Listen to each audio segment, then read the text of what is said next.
Hey, hello, and how was your day? Welcome to our daily update. I hope all's well with you. I've spent an inordinate amount of time trying to fix the webcam on our laptop and failed dismally. It's awful when the tech doesn't quite behave as it should. But obviously, the two pieces of kit that we're using here are loud and clear. I was very sad today to hear about the passing of the comedian Eddie Large, who I remember as a kid on television with his comedy partner Sid Little. That's a great loss, and he'll be kind of sadly missed. And it's kind of when celebrity figures are no longer with us, it kind of hits home a bit more because although I never met the guy. These were people that sort of, in a sense, we invited into our homes once a week, and they cheered us up. So, anyways, I did two posts on Facebook and other social media sites are available today, and the one of them was a number puzzle about a boy and some shoes and ice creams and that kind of thing. So that got an enormous amount of traffic and loads of comments and stuff. But then earlier on in the day, I posed this question, which was when all this is over. How will your life have changed permanently, and will it be better? I thought that's a pretty good question. Didn't get as many responses as the silly one, but the kind of responses that came back, I think, were pretty good. Do you want to read a couple of these? Oh, yes. The first one is, well, the one I've done is life is a forever permutation.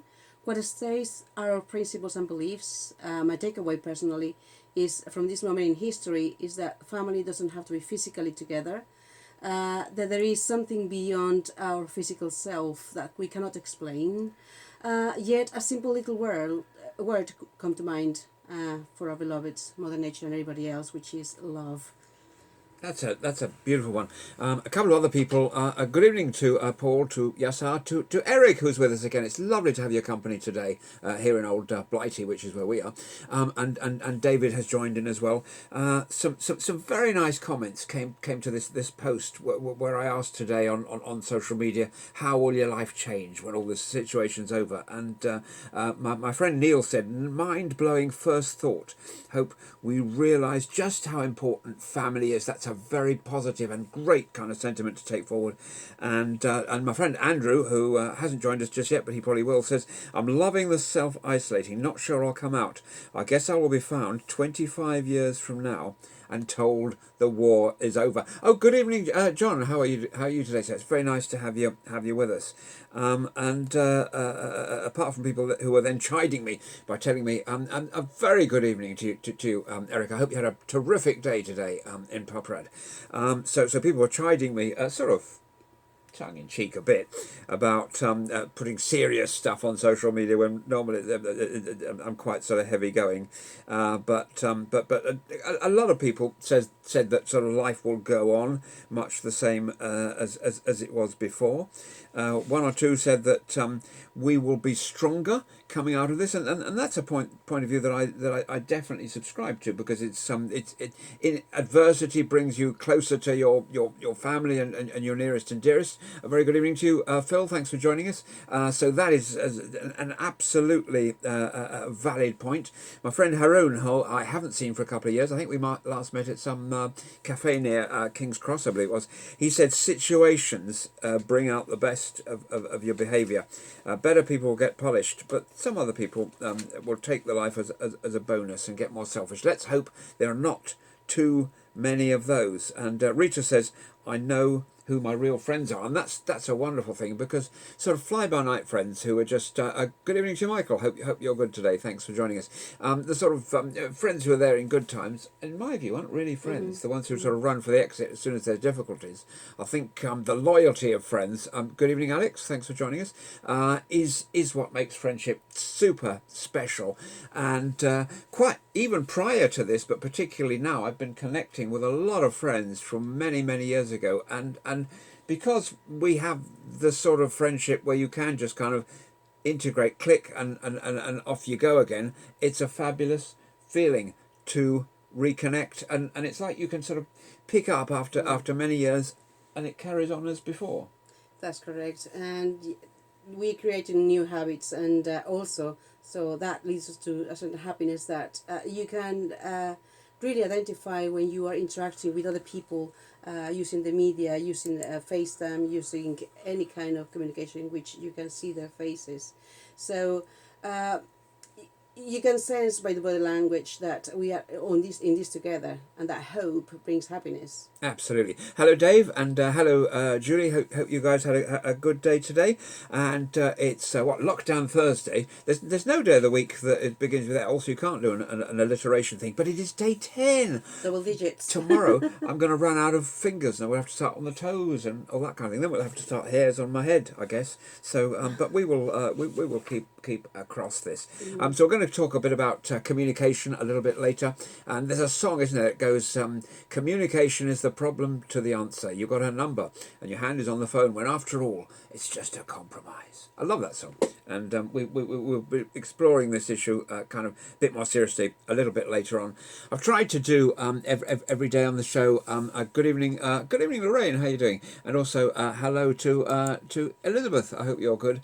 Eric says he agrees. He also thinks that it's turned Facebook into a very positive tool, and it has. It's connecting people. We'd all be sitting there watching Corrie right now, wouldn't we, if not for this? And there won't be much more Corrie because a lot of these shows have actually suspended production, so they're sort of playing out the repeated ones. So we've got a slight edge over Corrie right now, and all the drama that we have here is just kind of whoa. So I can't claim credit for sourcing all this good news. Some of the newspapers have really been very helpful all round the world. They're publishing feel-good stories to try and make us feel bright and better and elevated and that kind of thing. It's not too bad after 10 days, is it really? No. So when you find a herd of and this kind of keeps us going in a way, because it is really like having some friends around to tea and for to touch base with people like Julie, with people like Eric, and people that I haven't been seeing as regularly as I should, to Paul, of course, listening near Colchester and so forth. It's great to reconnect to you guys and to everyone tonight. Fabulous feeling. So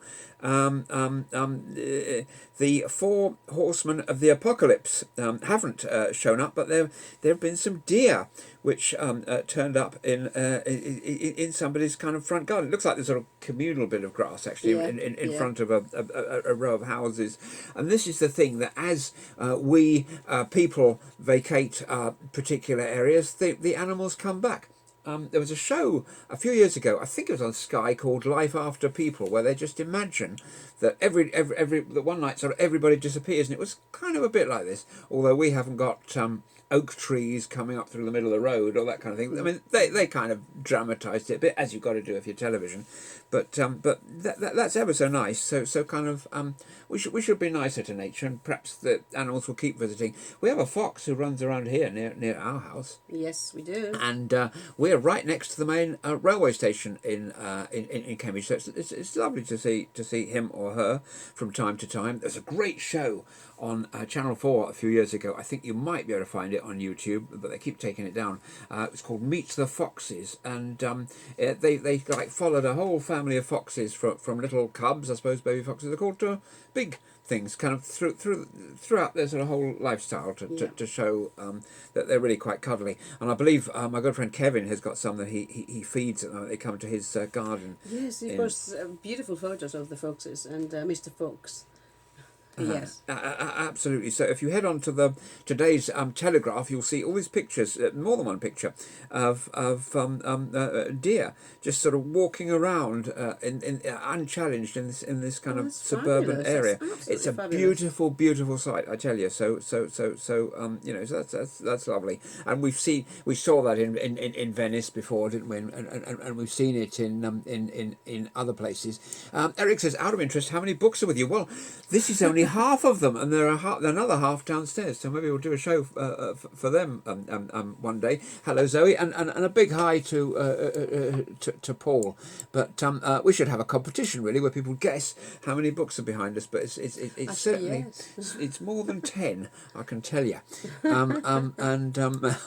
Rodney, good evening to you, and hello to Michael. Paul, now we're kind of really connecting now, because Paul says hi to Eric, and Paul makes these videos about trains where he's allowed to sit, and I've always wanted to do this, so I'm dead jealous. He's allowed to sit in the front with the driver and film through the windscreen of all these kind of journeys, and then people who are kind of far away, feeling a bit homesick, can kind of order up a set and all this sort of thing. So Paul says that to Eric, he's just received his replacement Russian railway teacup from someone in Slovakia. Isn't that an amazing thing? A very good evening to you, Desmond. Hope all's good with you. This is really turning into something of a soap opera because Paul broke the glass container on his original last week, and that's a nice thing. That obviously. Places like I hope it didn't cost him £2,000, but 2,000. I think that's probably the year of it. Hello, Sam. Hello, Sharon. So, if we were isolated and we didn't have Amazon and eBay, we can understand that they have to divert a lot of their deliveries to essential services. We can understand also that they're going to have staff who are self-isolating and so forth. But it is a connection to the outside world, and we can buy things at home now that when I was a lad, you couldn't even buy it by scouring the high streets. So good evening to you, Neil. Hope your day was good today here in Radioland, kind of with pictures. Now here's the thing. British American, known for kind of ciggies and things, say that they have made progress in the field of looking for a vaccine for this thing. So it ain't all bad. Oh, 2,000 books, not the price of the teacup. I would say that's probably a conservative estimate because remember we got a room downstairs that looks identical to this one, but so far, I mean that's certainly the closest we've had so far. So today's kind of prize definitely goes to my very good friend Paul, and a very good evening to you, Tony. It's great to have you on today. The virtual Grand National, isn't that an exciting kind of prospect, really? Yes, with all the winners from previous years being CGI'd, and then putting all the data about them into a computer and getting it to run a virtual race. That's quite extraordinary. I mean, I think that should do that with Eurovision actually, and just have it digitise ABBA and all these. But they're not allowed bets. I don't think, are they? Are they allowed bets on this kind of? No, I don't think so. I don't believe so because somebody could hack into it, couldn't they? That's right. And put a large amount of money on it, and then retire to the Seychelles or somewhere.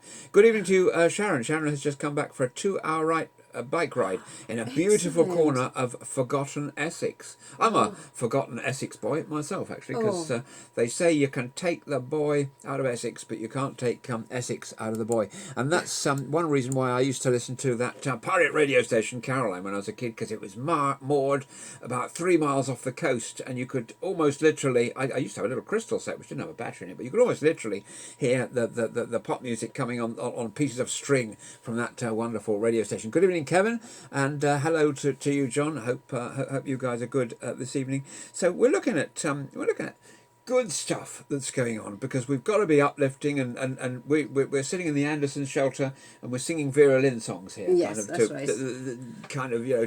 To raise everybody's spirits, and that's probably what we would have been doing. Good evening, Renee. Great to have you with us today. So there's some stuff going on. Some radio stations, and again, this doesn't happen very often. Radio stations joining forces, because very often they're rivals, and they might hook up sometimes for Christmas Day. I remember hearing that from time to time, but not in the middle of April. Hello, Harry. Thanks for joining us. And so 5 radio stations, 5 quite big radio stations. Wow. All of them BBC stations, all of them national stations. Radio 1, Radio 2, 6 Music, the wonderful 6 Music, 1 Extra, and the Asian network joined force for a great British sing-along. Isn't that a thing? We'll have to have one on here actually in the not too distant future, if we can have 5 minutes of karaoke. Have some nominations, and we'll try to oblige. Good evening, Sanj. Welcome aboard. And then we hear elsewhere in the world, we hear that in Italy, small shops and suppliers are doing quite well.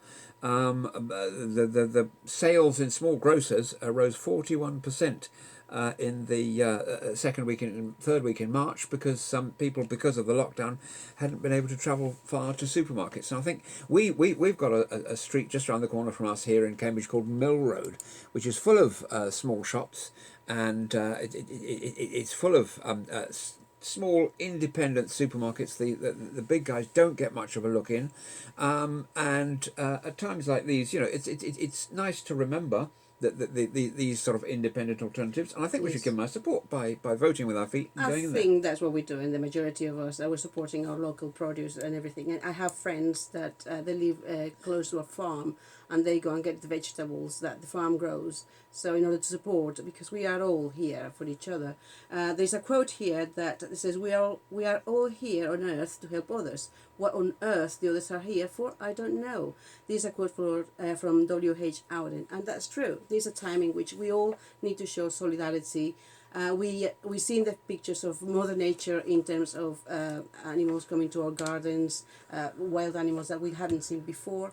And it's just a fabulous opportunity to come together, to let them roam free, completely.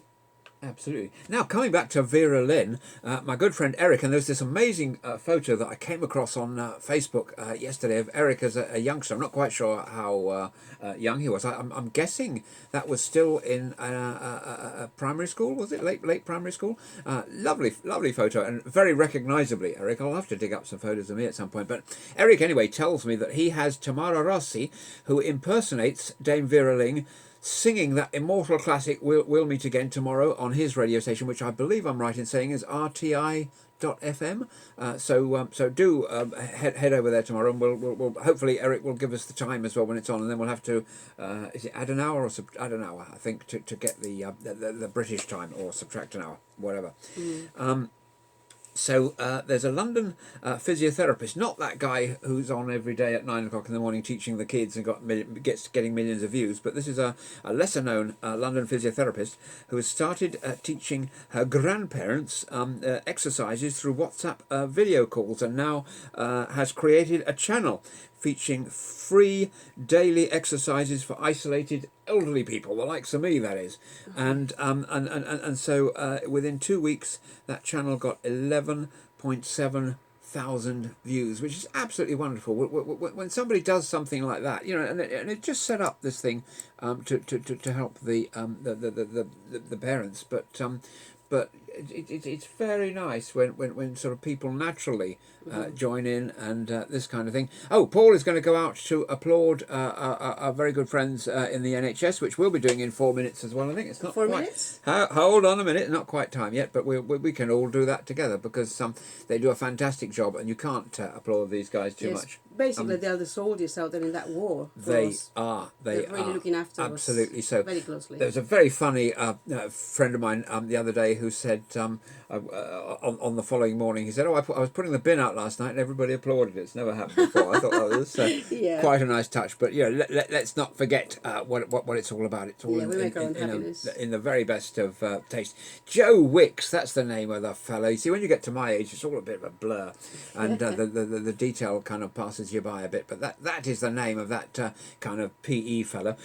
Sharon tells me there were deer in Romford yesterday as well. So isn't that lovely? That's an absolutely glorious thing to see, and it is absolutely wonderful when these happens. It's kind of a subtle thank you from Mother Nature, I suppose. It's so those things that you cannot explain, that are just subtleties that really makes you happy and gives you joy to the eyesight. Yes. Oh, and Oliver has just joined us. Good evening to you, sir. So in New Zealand, there's a movement which we could do here. I think I haven't heard of it here, where people are putting teddy bears in their windows. And I guess the teddy bears, should they wish to picnic, will have to do so kind of virtually from a distance, like that guy in New York who was dating this girl Oh yeah, that was using a fabulous story. using his Fabulous. flying machine yesterday. But I think that's very nice. I think that's very nice, and it gives children a game to play by spotting the bears in their neighbourhood. Although if they're self-isolating, I think that'd be quite difficult, wouldn't it? Really, but maybe they're doing it on Google Street View or something like that. So 12 noon UK time, and that is RTI, but we can join in via Facebook. This is to do with this lady who is Tamara Rossi, who's going to impersonate Dame Vera Lynn, and who's going to go live singing that old classic "We'll Meet Again." It will be at 12 noon UK time tomorrow, and we can join in on Facebook at facebook.com/RTI radio. Facebook.com/RTI radio. That's a marvellous thing, and I'm absolutely going to be there for sure tomorrow to join in. It's kind of almost 8 o'clock now, so we're keeping an eye on the time here, and then we'll have to brace ourselves for a stirring round of applause for those who are basically putting their lives on the line to save ours. So they are kind of quite literally soldiers, aren't they, really? And the enemy is a nasty one because it creeps behind our lines. Yeah. And it takes no prisoners. So it's been very sad to hear of medical staff losing their lives in order to save the rest of it. And that's the ultimate really adherence to the Hippocratic Oath, isn't it? But nobody would expect that kind of thing. It's 8 o'clock, and a round of applause for the very, very, very brave frontline staff in the NHS, and may they get the support that they deserve, and may they get more testing. We're going to be testing, I believe, according to the government, 100,000 people a day, and we'll come back to that later because that's kind of quite important in our struggle to beat this thing. Australia is going to subsidise the childcare industry to make all childcare in the country free from tax. Thanks to taxpayer subsidies, which I think is a great thing, a great thing to see, and pet shops have seen exceptional demand during the lockdown, as well as we spend more time on our little friends, and I think that is an absolutely wonderful thing. Sharon, you're very kind telling me that I'm not old. Sharon asked me about Agenda 21. I think we'll have to have a chat about that on Messenger because that could go on for hours. But it's certainly a very interesting topic that I have seen talked about. Sharon's cats killed a bird in the garden yesterday. That's a bit of not good news. We haven't got cats, but we have got a lot of birds in our garden. Good evening to Shiv, to Nick, to Jane, to Haroon, and to Charanjit. Thank you for joining us. And Sharon put some teddy bears in a black bin bag with some in her car in front of her house. So she may put them all in the car window tomorrow. Absolutely do that. We want to see that. And if you could send us a photo to share on here, that would be... That's an excellent idea. That would be absolutely joyful, and then we could start this this trend right here in the in the UK. It's just the little things that make us happy, and we are learning to appreciate that. Really, we don't need so much stuff to be happy. We have to make our own happiness. At the end of the day, that's the reason for living. You make your own happiness. Very definitely. So some of these stories I've just been telling you were from the Telegraph. Here's a few things from Twitter. A lady here, her father's neighbour turned 60 and was self-isolating. So the neighbours asked him to play Happy Birthday, which he did. Then they asked for some more songs. So he took a stool out to the street and played a concert on his guitar, acoustic guitar as they were watching from their gardens. There are so many ways in which we can engage with others at this time.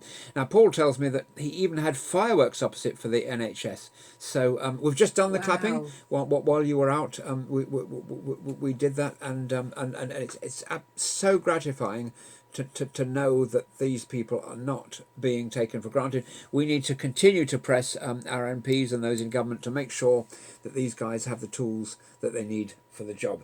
I was watching on BBC News last night the head of Addenbrooke's Hospital here in Cambridge talking about how they're redeploying everything in their kind of emergency care departments to cope with a predicted peak in about a fortnight's time, I think, so that they can provide care for everybody. And nature, we're definitely rediscovering it. Here's a picture of an owl, a very beautiful picture of an owl. I have friends, my friend Crusher, who was listening last night, he takes a lot of photos of sunsets and this kind of thing. But we're seeing a lot more nature stuff coming along on the old feed at the moment, and not so many memes, although there's some quite funny ones really as well.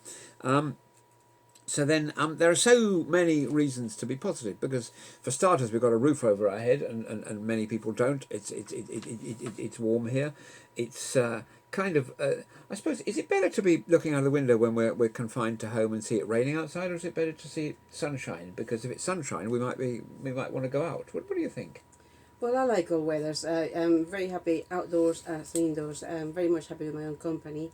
I like, of course, reading books and write or just be creative. So either way, I'm happy in terms of going out. Yes, vitamin D is something that we really need to really nourish and keep ourselves healthy indoors. Yeah, but Yes. sunshine or rain, both are good for me. Absolutely so. Absolutely so. What have we got? We also going created on? a good habit. Is the habit of being nice, Yes. Oh yeah. and Oh, yeah. don't let any other kind of sadness, sorrow, and everything take us. I know we are gonna be losing a lot of people. Like I say, it's a very very I don't know how we call it, interesting kind of war in which instead of having that fear and that anger and that mismatch of a soldier that doesn't know what to feel because he's been sent to war to face other humans, humankind. So there's a conflict of interests. So now this is a war against an invisible enemy, really. And the soldiers are our nurses, our doctors, ourselves. Because if all we can do to stop the spreading is to stay indoors and make our own happiness, that makes us also little soldiers. To find our own good habits and nourish being kind. Absolutely so, absolutely so. And we were possibly the only people clapping in our street tonight, because our street is a kind of studenty street. There are not many families living here. So these student houses, which are called, I think, houses in multiple occupation, there are a lot of those in the street. And they just went about 10 days ago, whatever, as soon as the lockdown came, which was 2 or 3 days before the Prime Minister's announcement. The local universities and colleges shut up shop, and so everybody left. So there are some load of houses down that way, and the next door neighbours there have got builders in, and they brought a bed in, and they've got lots of tools, and they're doing lots of hammering and drilling and all that kind of stuff. But they're good folks, because they don't start before 8 and they finish about 6. So and there'll be a super house next door for whoever's coming next. But the neighbours next door, who were, I think, postgrads, they'd been there sort of a good 2 or 3 years. Quite a thing. Now, Eric suggests, shall I do this, or will it be boring, that I should talk about how it was when I first worked at the BBC. I joined the BBC, and I'm going to tell you, I normally go, well, 19, blah, blah. It was 1982. and I went to work down at Bush House near Aldwych on the Strand, and it was an extraordinary world. It was like stepping into another world. It really was, because first of all, our equipment looked like it had come out of I don't know, the 1940s or 1950s or something, and there were these rotary knobs that you would sort of turn to make things louder and softer, and it was all kind of very metallic-y and very Bakelite, and everything had valves inside it. But what was quite interesting about those times actually was at Bush House, not only we did the BBC World Service, but we did about 40 language services as well. At that time, Slovakia and the Czech Republic, where Eric hails from, the first of those two, were one country. But even then, we used to have a service at 4 o'clock in the morning or something, one of which was in Czech for 15 minutes, and then there was a news program in Slovak for about 15 minutes, and it was a 24/7 operation there, and there was a terrific sense of camaraderie, a bit like this really, because the people who ran the various language services were all expats. They were in many cases separated from their friends and relatives back home, and so like the canteen there had no windows and this kind of thing, so you didn't know whether it was 1 p.m. or 1 a.m.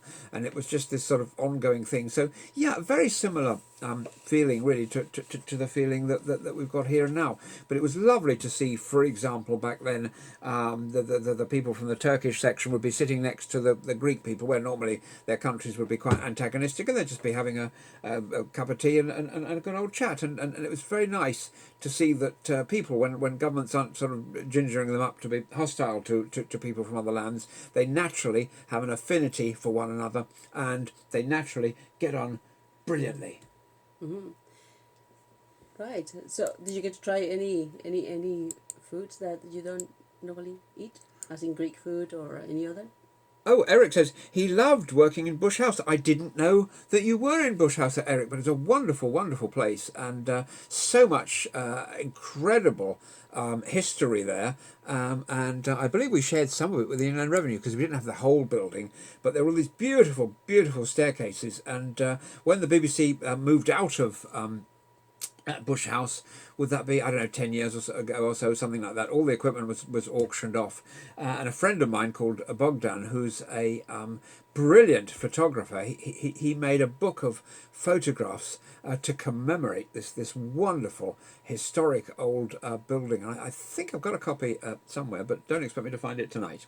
But you know, terrific times, and I'm not so much a fan, I'll be honest, of these sort of glass and chrome and steel buildings, because I think they have a lot more functionality, but I think they lose a lot of the character of buildings which are kind of centuries old, and walking along the corridors and going up and down the stairs, you can just feel the history in those kind of places. It's a wonderful kind of joy, you know, to behold, and it has been pointed out in we're down to the red tops now. So this is the Daily Express. That the only bit of good news they can think of, which is kind of good, is that out of every 100 people who get this, 99 of them will make a good, clean kind of recovery. And so, you know, we shouldn't be hysterically sort of paranoid and terrified about this thing. We should try to not catch it, because we might pass it on to vulnerable people that we know, and I think that's the reason we're sitting at home now, not because we ourselves are in kind of mortal danger, but and it's like Sharon Griffiths, what does she say in it? Find our true hero within ourselves. Yes, That's yes. a very good thought. That's a super Yeah. thought. Yeah. That's a super thought. Thank you for sharing. Yeah.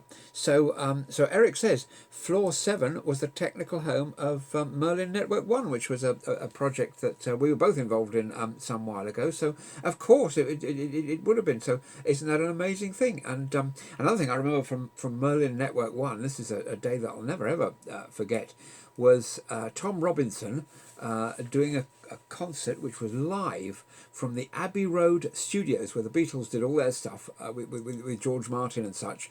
And it was a very small invited audience, and I was privileged to be among that audience. And this concert was beamed all around the world via all these kind of transmitters. And then at the end, I went up to the control room, and who was working there but an old mate of mine from my BBC days. So it's a very small kind of connected world, and it's lovely to have little kind of moments like that. And Tom Robinson was a really nice fella as well. I'm sure he still is, but we had a really nice natter.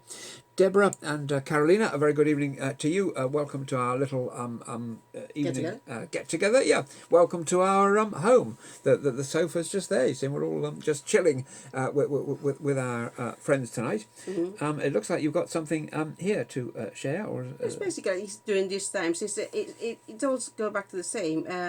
I was reading some of the notes that these are very old notes, but basically we are taking responsibility for our own happiness, being in our home with the people we care the most. If there is nobody else with us, because we just found to be alone in our own homes, it's a good time to reflect and really to value and to give yourself some credit because you've gone this far, and being little warriors. Is an opportunity for you to identify your thoughts and to talk good to yourself. We tend to be our worst critics. I'm definitely one of those that kind of people in which I'm my worst critic. So this time has helped me to reflect as to what makes me happy, and really definitely, happiness is my own responsibility. I cannot ask anybody else to make me happy because it starts with me and it starts with you. So we've got a picture here. I mean, we were just applauding the National Yes. Health Service, and as I'm sure you'll know, that some of our supermarkets have particular hours set aside for both NHS workers and also for elderly and vulnerable people. It would be better if they were at opposite end of the days. So if anybody's listening who can make that happen, that would be good. So here we've got something in Wales where the staff of one of the big four supermarkets are actually applauding the NHS workers as they're coming in to buy provisions at the start of their slot. And that's such a very nice gesture. We've got more shops here, stories of more shops offering half-price food to NHS workers in appreciation of the sterling work that they're doing to keep us all going. And after there's a pub where after it was forced to close due to the current restrictions, it started making some fresh meals and selling them off, basically to raise money for the NHS, because funds are the best thing of all. If you make a sandwich for an emergency worker, it's great, but if you give some money to the service, then that can be used in a very good and positive way. Good evening, Stuart. We've had Maggie with us for a couple of evenings. It's nice to see you with us. We're just talking about the sort of good, upbeat and feel-good things that are going on whilst we're confined to home here.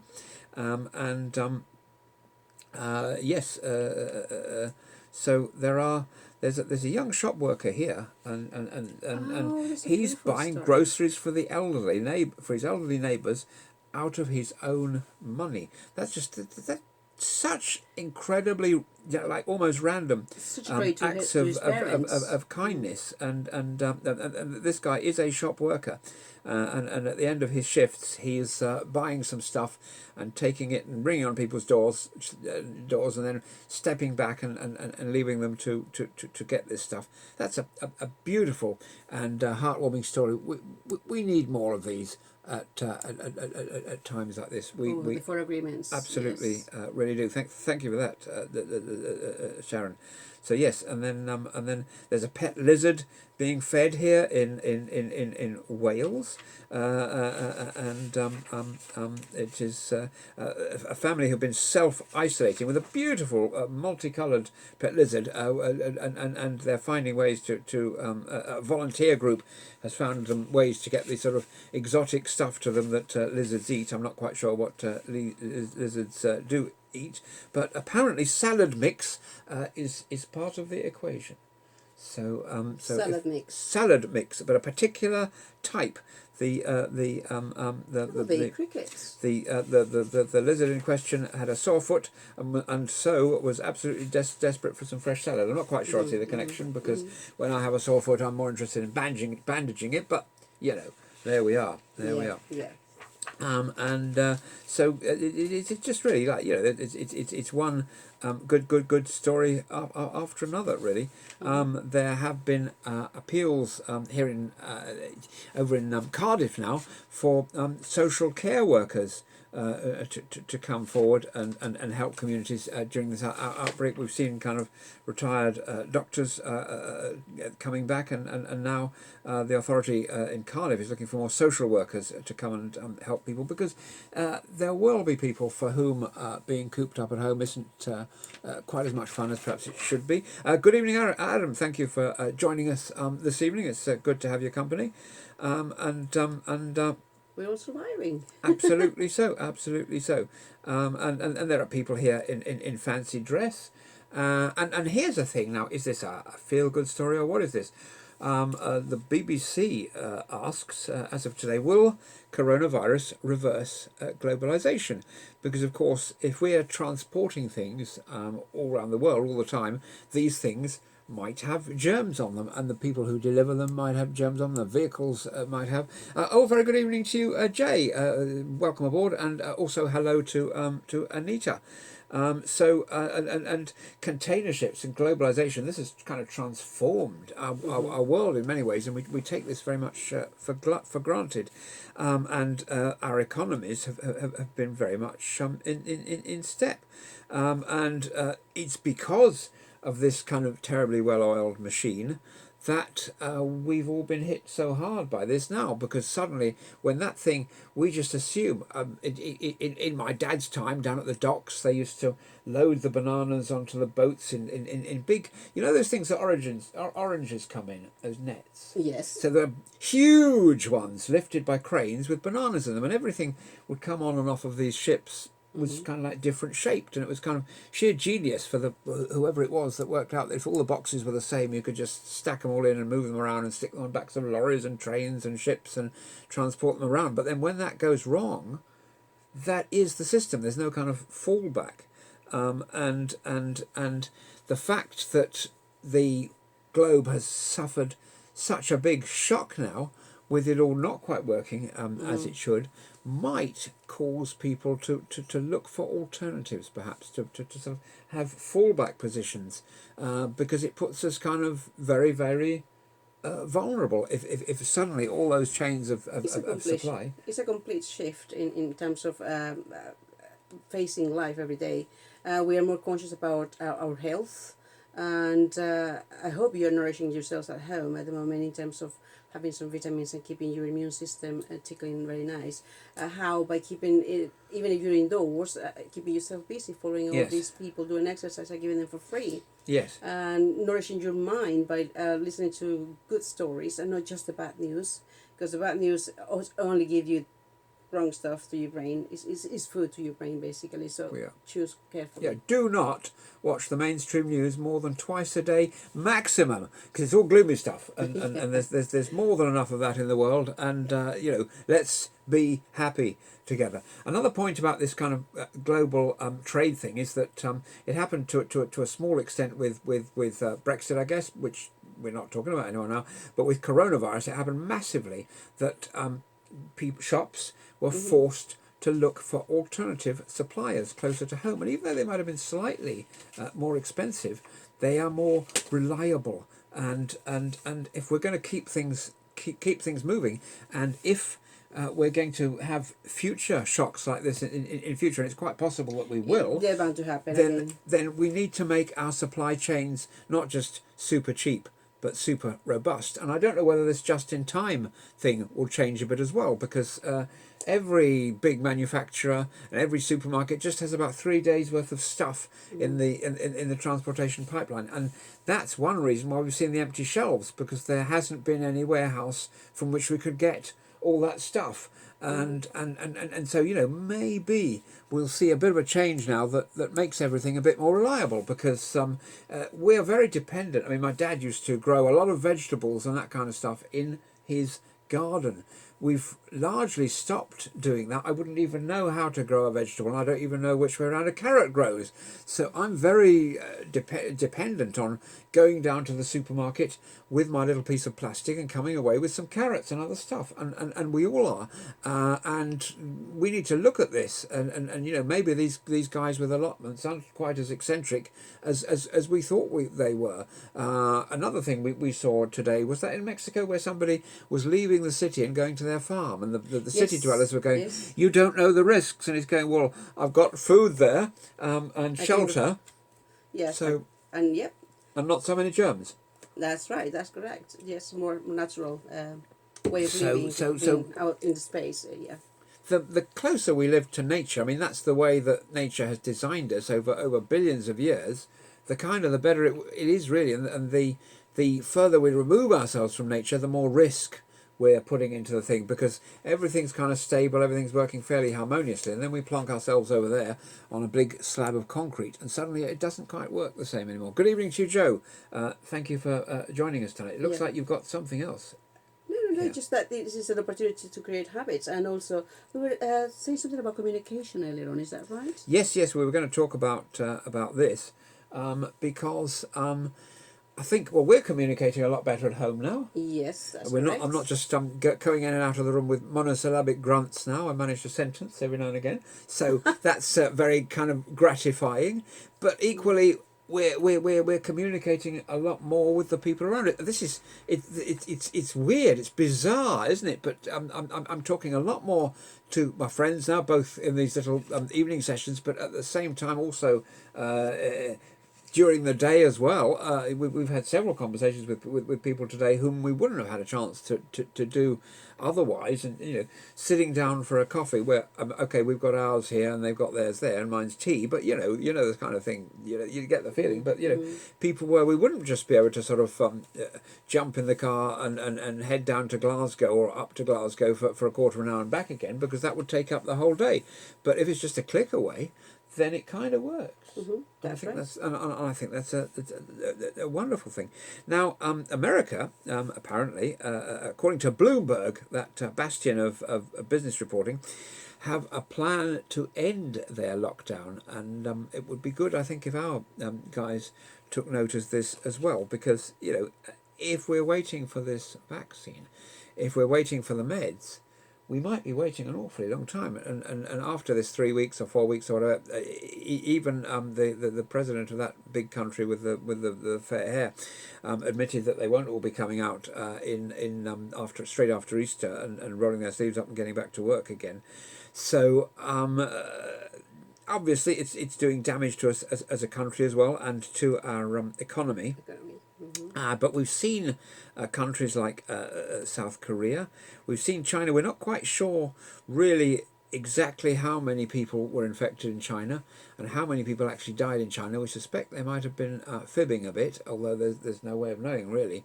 But it may have been a bit worse there than they're pointing out. We're pretty sure of what happened in South Korea, and the US is starting to adopt that model.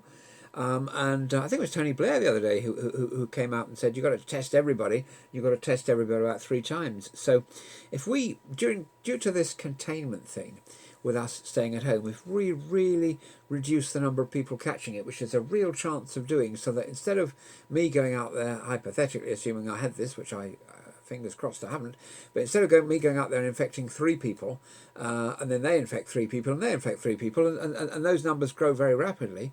If and we mentioned this in passing last night, if I go out there and I only infect 0.6 of a person, that's pretty good, and then the whole thing's shrinking. So imagine if when the restrictions ease a bit, and we've seen people walking around in Italy a bit today with their children, which is wonderful. So there is light at the end of the tunnel, and they've gone through some very dark days, and they were going through these dark days when a lot of people over here saying, oh, nothing to worry about. Well, now we've got a little dark period ahead, but after that it's daisies and sunshine and rainbows, which is absolutely wonderful and extremely uplifting, and we're looking kind of forward to this. So according to the Prime Minister of Slovakia, where Eric lives, apparently it's costing his country 70 million euros a day to be in lockdown. So stronger economies are suffering, and smaller economies too. A very good evening to Neil Alexander, or Lex to his friends, who's just joined us. It's terrific to have you with us this evening in our living room, having a natter about this and that. So the idea behind this this idea to kickstart America, which could work over here just as effectively as well, is that we ease up the restrictions once we can be sure that we've restricted the number of cases to manageable proportions. And then we test everybody. We might test everybody in the UK 3 or 4 times until we know we've licked this. Mm-hmm. And we test people coming into the airports. We quarantine them in the way that China's been doing. We test everybody who arrives at the airport, and we then have a holding facility where they have to wait for 72 hours or whatever. And business will increasingly be done on Zoom and on other platforms. So that's not an issue. It's being done that way already. And do you really have to fly halfway around the globe to shake somebody's hand? No. So this would focus people's minds as well. If there was a sort of 90-hour or something check-in and check-out period for UK PLC, it wouldn't damage anything that we do. So you've got to lock down the borders, but then you just of the increasingly diminishing number of people who've got this, as and when they have the symptoms and as and when they are diagnosed, you immediately trace everybody that they've come into contact with in that 4 or 5 day period, which is only around about the 100 mark. And I'm a great civil libertarian, but I would be prepared, if I had one, which I don't, to have on my phone a sort of tracking app so that which could alert me to the fact that I've been in touch with somebody with this virus and at risk, and B, it would allow a very accurate measure of how the containment measures are going ahead, and areas where the rules can be relaxed a bit, areas where they might need to be tightened up in kind of near real time, and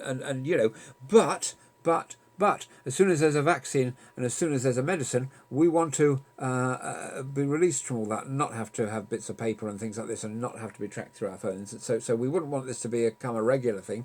Good evening, Mateusz. Thank you for joining us. Mm-hmm. But that's what has been suggested in the States. It's a way of sort of monitoring this really efficiently, and there are some kind of high-powered experts in the States who are proposing this. There's according to Bloomberg, Scott Gottlieb and Mark McLennan, who are both former commissioners of the Food and Drug Administration, the FDA, and their colleague Lauren Silvis, who was also there, and a couple of professors from the John Hopkins Center from Health Security, Caitlin Rivers and Crystal Watson. So this is some powerful stuff coming from some people who know, and let us hope that it rises all the way up to the White House or whatever and doesn't fall on deaf ears. Yeah, but what about the people that has been already cured and is out there? Are they being tested also? Did you know? I don't, but we would need to, as soon as we've got enough kits, and it's absolutely scandalous that we don't, and manufacturers were saying yesterday, because the government was saying, oh, there's a shortage of materials, and the manufacturers were saying, well, we could have made some more, but nobody's asked. So this is a very serious omission going on there. But we once we're testing people who are not showing symptoms and this kind of thing, we'll also get a much better idea of how dangerous or otherwise this is. And it has been suggested that in fact this virus doesn't even kill one person in 100, but it kills 0.6 people in 100, because there are a lot of people walking around who are not showing any symptoms at all, and therefore, as long as we've removed our elderly and vulnerable from the equation, there isn't that same danger. I'm not talking about the herd immunity thing that the government very dangerously suggested in the middle of March. Let's make that absolutely clear. I'm talking about testing everybody very exhaustively and letting us out for a bit so we don't go completely crackers from time to time when the risk has been assessed and everything stacks up nicely. Yeah, that's right. That's correct. But in the meantime, we need to just continue to be creative again at home with our families, with our beloved ones, alone. We have to Absolutely. just continue to move on. Yeah, there is. I was reading here about creating happiness habits, and it says I've reading here that you make a list of the things that please you, identify and indulge in the small pleasures. So, what is your small pleasure, David, when you're at home now in captivity? That's a very good question. It's going Chocolate. down to the fridge in the middle of the night and having a bit of chocolate. It really is. But I see I've been rumbled. So yeah, and I keep my fridge in the chocolate, and I keep my chocolate in the fridge, so it's kind of crisper and not all kind of gooey and melty and everything. I don't keep it down the back of the radiator, at least not purposely. So thank you to our friend Eric, who's gone now to do a little bit of work in the evening, as must we all, I guess. So do you have a final thought that you can leave us with tonight? Well, the first thing is that we need to start our day with a smile. It's very good for you. We need to start our day with an episode of our favorite podcast or whatever, or if it is the sound of your child's voice. Make flow happen in your life. Do more of what you enjoy and do what you enjoy more often. Plan for things to look forward to, even if you're at home, even if it is for weeks or for months from now. That's terrific. Well, as I say, thank you so much for your company. Stay home, stay safe, stay well, and we will see you at roughly the same time-ish, because our supper time varies a bit, but, you know, if you were popping round for supper at ours, you know, it wouldn't be religiously on an exact to the second, but we hope to see you at the same time-ish tomorrow. Thank you for your company tonight. Take very good care.